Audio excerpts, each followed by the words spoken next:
Saara habeenkaas hurtamana seexan. Ilmada iyo kuways ayda isweydiinayso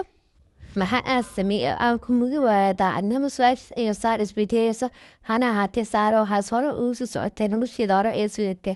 halka toddobaadii ka dambeystay waxa ay ka shakastay cabdiraxmaan sababtay maalin iyo haween moobilkiisa ayuu qarsana taasi waxay shaki gelisay nastee waxay ku heshay fursad nasteexa cabdiraxmaan oo baxay moobilkiisa waxa ay soo qaatay moobilka cabdiraxmaan ayadoo fiirinaysa waxa ugu qarinaya maalmahan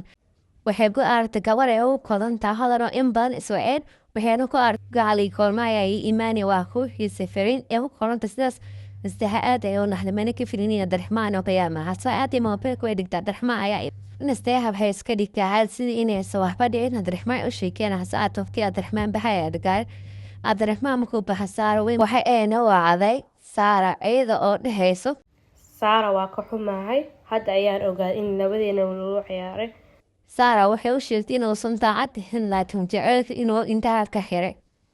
saara iyo nasteexa way ku heshiiyeen in ay kulmaan ayna ka tashtaan arrintaas maalinta xigta ayay kulmeen waxayna fadhiisteen meel si ay ugu tashtaan arrintaas waxayna go-aan ku gaareen in ay soo ururiyaan cadayna ka dhan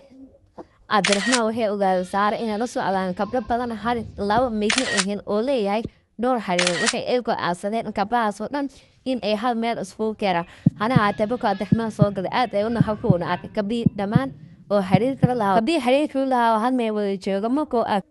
ceebta cabdiraxmaan dadka horkood lagu kashafay muxuuna sameyn doonaa cabdiraxmaan taasina waxaa ku ogaanaysa sabteeta saddexaad ee sheegta